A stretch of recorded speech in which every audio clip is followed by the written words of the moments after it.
2022 में उत्तर प्रदेश और उत्तराखंड के साथ पंजाब के विधानसभा के भी चुनाव हुए थे। शिरोमणि अकाली दल बहुजन समाज पार्टी के साथ चुनाव मैदान में उतरी थी। आम आदमी पार्टी ने अप्रत्याशित चुनाव परिणाम दिखाए और उनकी पूर्ण बहुमत की वहां सरकार बन गई। बहुजन समाज पार्टी पहले भी वहां जमीन पर सक्रिय थी और बहुत से मुद्दों को लेकर लगातार लड़ाई संघर्ष करती रही। अभी भी आरक्षण के मुद्दों को लेकर या फिर दलित समाज की हकमारी के मुद्दों को लेकर जमीन पे लड़ाई लड़ी जा रही है। मेरे साथ पंजाब के बीएसपी के प्रदेश अध्यक्ष जसवीर सिंह गढ़ी साहब है। सर, बहुत बहुत स्वागत है आपका। धन्यवाद नेहरू जी और सभी देखने सुनने वालों को जय। सर, सवाल मेरे बहुत सीधे से हैं। आम आदमी पार्टी की सरकार बन गई, बाबा साहब डॉक्टर अम्बेडकर की बात कर रहे हैं, भगत सिंह की बात कर रहे थे, उनका तस्वीर लगाई जाएगी हर जगह पे, तो उनका जो पैंतरा था सटीक पैंतरा नहीं, वो पैंतरा बाबा साहब अम्बेडकर की तस्वीर लगाना ये तो बहुजन समाज के आंदोलन की वजह से। अदरवाइज 8 साल से दिल्ली में सरकार चल रही है, जहाँ क्यों नहीं बाबा साहब की तस्वीर लगाई। पंजाब में हमने बाबा साहब के चरणों में आम आदमी पार्टी को घुटनों पे झुकने के लिए मजबूर किया है, तो उन्होंने बाबा साहब की तस्वीर ही लगाई है सिर्फ। और जो वो काम कर रहे हैं, चाहे ऐसे कह लो पंजाबी भाषा में, कि जो उनकी करतूतें चल रही हैं, जो कार्यशैली है वो बहुत काली है। और शेड्यूल कास्ट, ओबीसी और माइनॉरिटी, उनके खिलाफ जितने भी सरकारी डिसीजन है वो आ रहे हैं, खासतौर पे रिजर्वेशन को, आरक्षण को।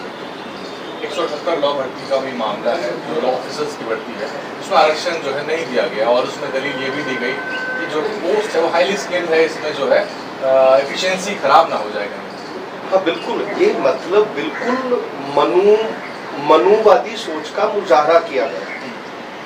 यही तो मनु व्यवस्था कहती थी, शूद्र और अशूद्र के लिए, जिनको आज हम शेड्यूल कास्ट, शेड्यूल ट्राइब और ओबीसी कहते हैं। यही तो हजारों सालों से मनु व्यवस्था कहती थी, मनु की व्यवस्था कहती। यही बात आम आदमी पार्टी कर रही है। आम आदमी पार्टी के डीएनए में दलित विरोध है, आरक्षण विरोध है, पछड़ा विरोध है, पछड़ा वर्ग का, ओबीसी का विरोध है। जिसकी रिसेंटली अगर उदाहरण शुरू की जाए, अरविंद केजरीवाल जी के कन्वीनर हैं आम आदमी पार्टी के, दिल्ली के सीएम हैं, और 2006 में यूथ फॉर इक्वलिटी के बैनर के तले ओबीसी का जब आरक्षण का मामला पूरे देश में आया था, तब उसके विरोध की जो अगुवाई है वो माननीय अरविंद केजरीवाल जी ने की। और इसका मतलब यही है कि इस पार्टी के डीएनए में, इस पार्टी की विचारधारा के डीएनए में आरक्षण विरोध है, मतलब दलित विरोध है, एससी विरोध है, एसटी विरोध है और ओबीसी विरोध है।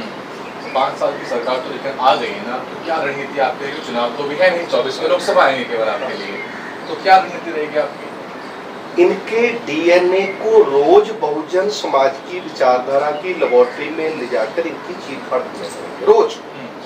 रोज ऐसी चीरफाड़ किया करेंगे कि अभी जो ताजा मामला है 178 लॉ ऑफिसर की पोस्टों का आया, एक मामला जिसके लिए इन्होंने कोई रिजर्वेशन नहीं दी उसको, और नेशनल कमीशन ने इसको पॉइंट आउट किया। नेशनल कमीशन के खिलाफ ये पिटीशन दायर कर दिए पंजाब हरियाणा हाई कोर्ट में, और उसमें लिख दिया कि ये schedule caste, OBC, women's, sports person, अगर ये रिजर्वेशन लेके आ जाते हैं तो सरकार की कार्यकुशलता प्रभावित। इसका मतलब इन सभी वर्गों को इन्होंने इनएफिशिएंट घोषित कर दिया है, अकार्य कुशल घोषित कर दिया। बहुजन समाज पार्टी ने इसका मुद्दा माननीय बहन कुमारी मायावती जी राष्ट्रीय अध्यक्ष हैं हमारे, उनकी रहनुमाई में, उनकी दिशा निर्देशना में हम जब ये मामला उनके ध्यान में लाए, तो उन्होंने कहा कि इनके खिलाफ समाज की आरक्षण की व्यवस्था की सुरक्षा के लिए इनके खिलाफ लड़ाई लड़ी। हम मैदान में आए, 23 जिलों में गवर्नर साहब के नाम मेमोरेंडम दिए, और अभी ताजा मामला इन्होंने 550 के करीब 449 मोहल्ला क्लिनिक में पोस्टें निकाली और 84 पोस्टें एमडी डॉक्टर लेवल की निकाली नेशनल हेल्थ मिशन के अंदर, नो रिजर्वेशन। 6000 से ज्यादा इन्होंने पंजाब में अध्यापकों की भर्ती का मामला निकाला, उसकी मेरिट लिस्ट जारी हुई, और ये पहली बार हुआ आजादी के 75 वर्षों में कि इस मेरिट सूची में ना ओपन मेरिट दिखाई गई है, ना शेड्यूल कास्ट मेरिट दिखाई गई है, ना ओबीसी मेरिट दिखाई। तमाम मामला जो चल रहा है वो पूरे का पूरा आरक्षण के विरोध का है, दलित समाज के, अनुसूचित जाति वर्गों के, ओबीसी के विरोध का मामला चल रहा है। अभी हम दिल्ली आए, माननीय बहन जी ने एक हमारी एक क्लास ली है, 2-2.5-3 घंटे लगातार पूरे पंजाब का केटर था बैठा। कुछ कोरोना के कारण कुछ कम लोग बुलाए गए थे, तो बहन जी ने भी ये कह दिया कि आरक्षण संवैधानिक हमारा राइट है, इसको अगर बचाना है तो बसपा की विचारधारा का जिंदा रहना बहुत जरूरी है, लोगों में इन तमाम मुद्दों को लेकर आंदोलन करें। और दिल्ली में मैंने यहाँ कुछ सर्च किया है, यहाँ एससी कमीशन का कोई चेयरमैन नहीं है, भंग पड़ा है पिछले 4-5 साल से मुझे लगता है। और अनुसूचित जाति वेलफेयर बोर्ड है, 2018 के बाद वो भंग पड़ा है। और पंजाब का हाल देखिए, पंजाब में इनकी पिछले 4 महीने से सरकार है, शेड्यूल कास्ट का चेयरमैन ही नहीं लगा इनसे। और शेड्यूल कास्ट जो हमारा कमीशन है उसका भी जो सेक्रेटरी है वो एससी कमीशन की जो वो उसकी हदायतें हैं कि उसका मेंबर जो आईएएस लेवल का सेक्रेटरी लगता है वो शेड्यूल कास्ट होना चाहिए, लेकिन इन्होंने चार्ज शेड्यूल कास्ट को नहीं दिया है।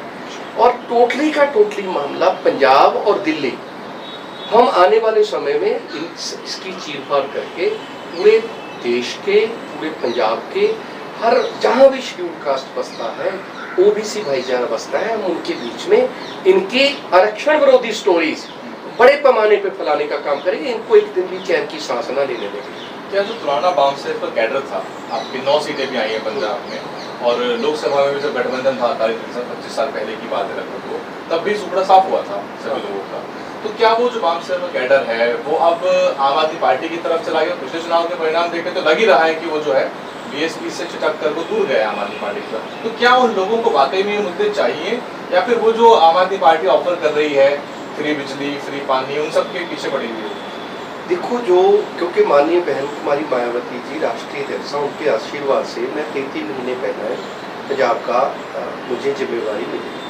हमारे प्रभारी साहब माननीय श्री रणदीप सिंह बेनीवाल जी, उनके दिशा निर्देशन में जो हमने जैसा जैसा हमें आदेश निर्देश आया, पूरे पंजाब के पूरे बसपाइयों को लेकर, बसपा का बड़े वो वर्कर है, बड़े वाटसेफ का वर्कर, उनको लेकर हमने एक बूमा पर डेवलप किया।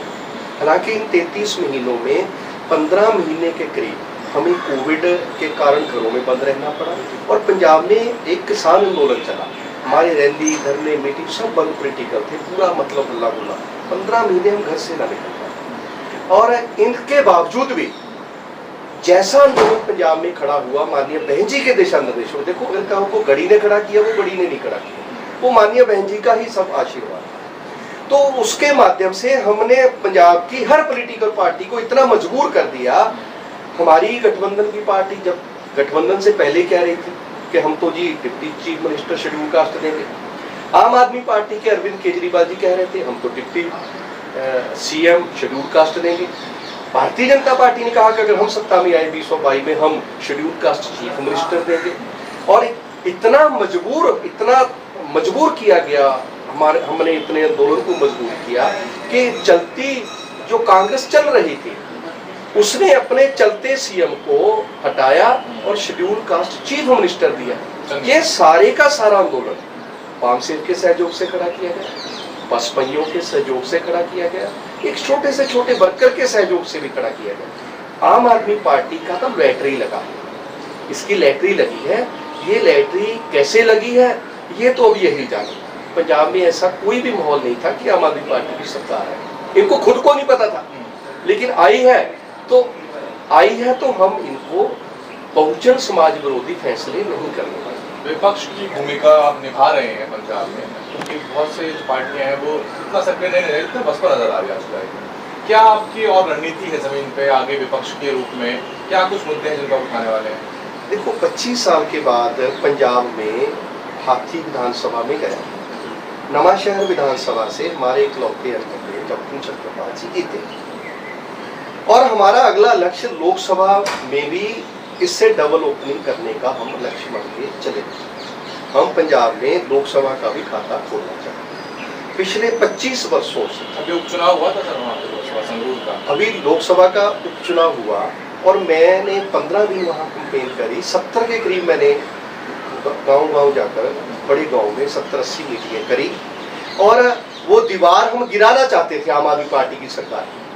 और हमें खुशी है कि हमने वो दीवार गिराई, भले वो दीवार हमारी तरफ ना गिरी, लेकिन किधर भी गिरी तो है। 3 महीने पहले उस सीट पे 2022 का जो विधानसभा चुनाव था, 9 की 9 असेंबली जो लोकसभा में पड़ती है, इनको 4.5 लाख के करीब लीड थी। वो लीड 3 महीने में खत्म कर दी लोकसभा। अगर हम 3 महीने में ये काम करने में कामयाब हो सकते, भले ही वो दीवार हमने इनकी गिराई है, हम वो दीवार अपनी तरफ गिराना चाहते थे, भले हमें फायदा नहीं हुआ, लेकिन पंजाब के आज हर दिमाग में, यहाँ हर पंजाबी के दिमाग में जिन्होंने 92 एमएलए के 92 जिताए, वो आज इलेक्शन हो जाए, आज इलेक्शन तुझे 2 का आंकड़ा टच करने में भी इनको नानी याद आ जाए। ऐसा हालात है पंजाब में। राघव चड्ढा को लेके आए हैं सीएम साहब के और ऊपर, तो क्या कहना चाहेंगे?